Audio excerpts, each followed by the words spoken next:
안녕하십니까. 송국근의 혼술 8월 27일 수요일에 인사드립니다. 이재명이 지금 본인이 받고 있던 재판 5개 전부를 법원에 압력을 넣어서 중단시켰죠.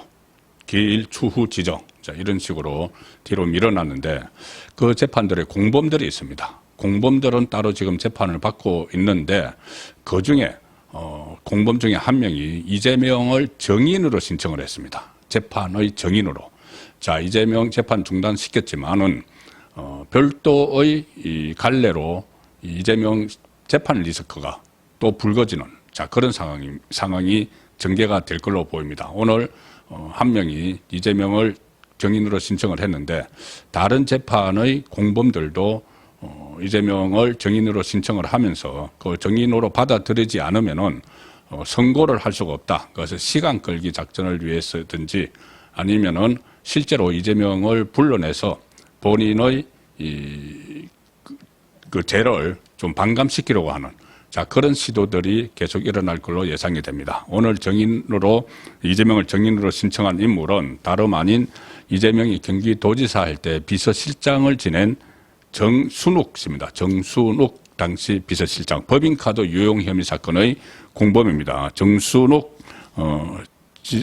전 비서실장은 원래 지금 현재 경기도 강명시 부시장으로 있고 경기도 동두천시 부시장을 했고 그 전에 이재명의 비서실장을 2019년부터 2021년까지 했던 인물입니다. 지금 현직 경기도 강명시 부시장. 자, 이 사람이 지금 이재명의 공범 피고인으로 나와서 오늘 재판이 열렸습니다. 이 수원지법 형사 11부 오늘 전 경기도 비서실장 정순욱 씨, 언론에서는 정모 씨라고 그냥 나옵니다. 그리고 전 경기도 별정직 공무원 배모 씨, 배소연 씨죠.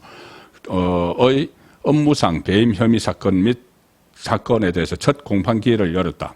그런데 함께 기소된 이재명 피고인은 재판부 판단에 따라 지금 재판이 분리돼서 중지된 상태다. 그러니까 주범격인 이재명은 재판이 중단됐고 거기에 따라서 종범격인 정순욱 비서실장, 당시 비서실장과 배소연 씨만이 사건 재판이 진행이 되고 있죠. 그래서 오늘 그 재판이 첫 공판 기일이 열렸는데 정순욱 씨가 이재명을 정인으로 신청하겠다 이렇게 밝혔습니다. 이재명이 핵심인 사건이기 때문에 이재명이 돈을 법인카드를 썼으니까 본인이 다 핵심 인물이죠. 핵심 주범이죠. 그래서 이 핵심 인물이기 때문에 이 법정에서 직접 사실관계를 따져 물어봐야 한다. 이렇게 정순욱 전 비서실장 변호인들이 이야기를 했습니다. 검찰이 제기한 공수사실을 전부 부인하면서 이렇게 이야기합니다. 정순욱의 변호사들이 이재명 피고인에 대한 공동관계에 대해 정인 신청이 불가피한 상황이다. 변론이 분리되어 있는 이재명 피고인이 공동정범으로 되어 있는데 왜 이재명 없이 어떻게 우리만 재판을 진행을 할 수 있느냐. 이 재판부로서는 난감한 입장이죠. 그러면서 공소 사실과 같이 범행을 공모하거나 이재명하고 같이 범행을 공모하거나 지시하거나 보고받거나 여러 사실관계에 대한 조사 자체가 있어야 되는데 그게 안 돼 있지 않느냐. 그러면 법정에서 사실관계를 밝혀야 되는데 지금 이재명이 공동정범인 이재명이 없으니까 이 재판을 할 수가 없는 것 아니냐.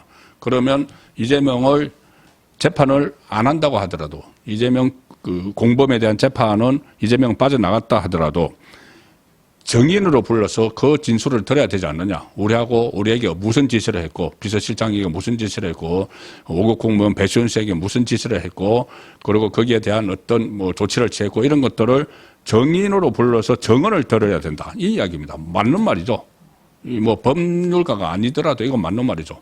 왜 주범격인 이재명만 쏙 빼고 다른 사람을 재판을 진행을 하느냐. 그러면은 3명이 공범이면은 한 사람이 빠지면은 그 사람이 대통령이 당선됐다고 해서 재판 안 받는다고 그럼 정인으로라도 불러야지 이 재판이 진행이 될 거 아니냐는 이야기입니다. 그리고 이렇게 하니까 이 검찰 쪽에서는 만약 이재명 피고인에 대한 정인 신문이 필요하다고 하면 다른 정언들을 들어본 후 재판부에서 결정하면 어떻게 했느냐 이렇게 제안을 합니다. 일단 다른 증인들을 불러서 다 하고 나서 그래 이재명의 꼭 정언이 필요하다. 그러면은 불러야 되지 않겠느냐. 이재명을 불러야 되지 않겠느냐. 이 이야기입니다. 검찰에서는 부르는 쪽에 무게를 두고 있죠. 그러니 거기에 대해서 이 재판장은 정인 채택 여부, 이재명을 정인으로 채택할지 여부는 나중에 결정하겠다. 일단 미룹니다. 이러지만은 이게 이 정인을 불러야지 재판이 진행이 되죠. 그런데 이재명이 뭐 집권을 하고 있다고 정인까지도 안 부르면은 그러면 이 재판이 진행이 안 되는 거죠. 아마 이 전 비서실장은 그걸 노리는지도 모릅니다. 재판이 아예 진행이 안 되고 질질 끄다가 최장 5년, 뭐 저는 5년까지 안 간다고 보지만은 최장 5년 뒤에는 뭐 허지부지 되겠죠. 이게 어떻게 되든지. 자, 그걸 노려서 하는 건지 모르겠지만은 어쨌든 이 전 비서실장은 이 사건의 핵심 인물은 이재명이다. 왜 이재명만 빠지느냐. 정인으로라도 불러달라. 이것은 이제 새로운 이재명의 재판 리스크가 시작이 되는 겁니다.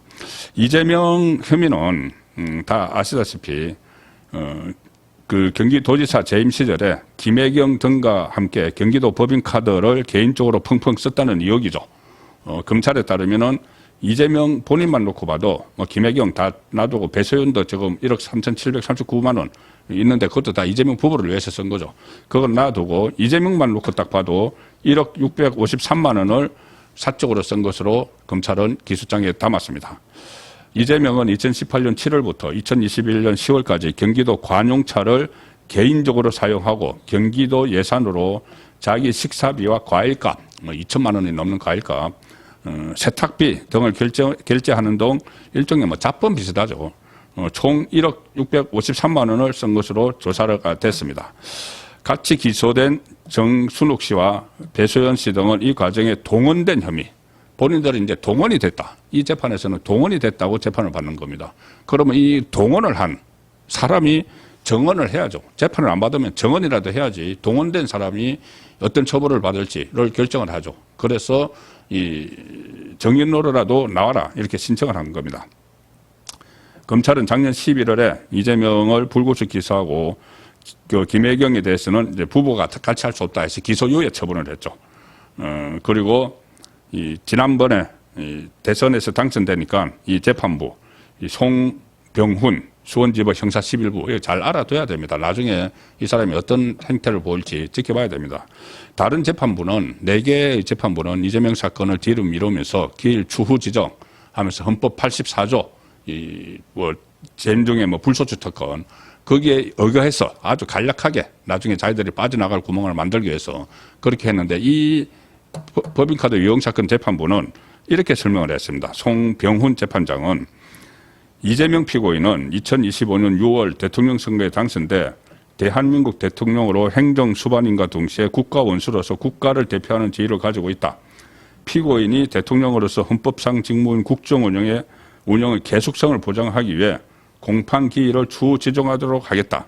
자, 한마디로 이 대통령이 됐기 때문에 국정 수행을 해야 되므로 재판을 계속하는 것은 어렵다. 나중에 지정하겠다. 이렇게 이야기를 했습니다. 자, 그런데 정인으로 나오는 거는 정인으로 잠깐 나오는 건 국정 수행하고 상관없죠.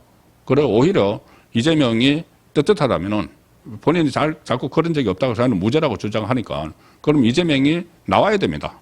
나와서 뭐 법인카드 그 유용한 거 나하고 상관없다고 하든지 뭐 무죄를 다시 주장을 하든지 나와야 되는 거죠. 이것은 국정 수행에 차질을 주는 것도 아닙니다. 잠깐 그 법원에 왔다 가는 거.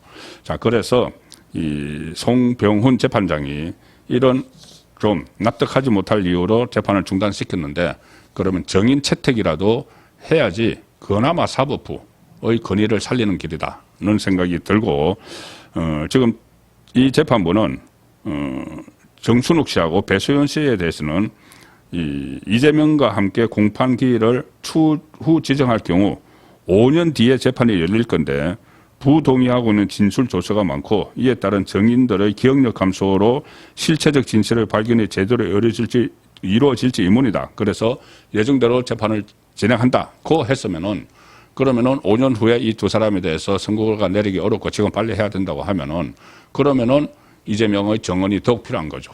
이재명의 정언을 듣고 나서 이 두 사람에 대한 처분을 내려야 되는 겁니다. 그래서 이재명 정의인 채택을 받아들이지 않으면은 이 송 재판장이 이야기했던 이 말들이 전부 다 허위가 돼버리는 겁니다. 일단 자성자박을 하는 그런 결과가 지금 돼버렸기 때문에 정인 신청을 받아들여야 된다는 그런 여론이 좀 일어나야 됩니다. 그리고 지금 같은 다른 사건의 공범들, 가령 예를 들어서 위정교사 사건 지금 2심에 가는데 위정교사 사건의 김진성 씨 같은 경우도 그러면은 이 결론을 내리기 전에 이재명 정인이라도 듣자 이렇게 할 수가 있는 거죠. 대북 송금 사건의 공범은 이화영, 김성태인데 김성태 쪽에서 전부 다 질투를 했기 때문에 그러면 이재명 정인이라도 해서 재판 안 받더라도 정인이라도 불러서 한번 따져보자 할 수가 있는 겁니다. 뭐 대장동 사건 재판은 그 공범은 정진상 이런 쪽이니까 이런 쪽은 또 어떤 전략을 쓸지 모르지만은 정진상도 그때 자기 재판도 중단돼야 된다고 요구를 했었죠. 재판부에 중단돼야 된다고 요구를 했는데 재판부가 중단할 수가 없다고 하면은 그러면은 이 검찰 쪽에서라도 이재명을 정인으로 부르자 그거 해야 되는 겁니다. 그래서 이재명 정인 이것이 새로운 그 재판 리스크의 변수로 갑자기 떠올랐습니다. 전직 경기도 지사 시절의 비서실장에 의해서 정인 신청이 이재명이 됐습니다. 오늘 저녁 8시 라이브 송권의 정치 쇼 시간에 다시 자세한 내용도 전해드리고 오늘 일어났던 정치적인 사건들 종합해서 말씀드리겠습니다. 저녁 8시에 뵙겠습니다.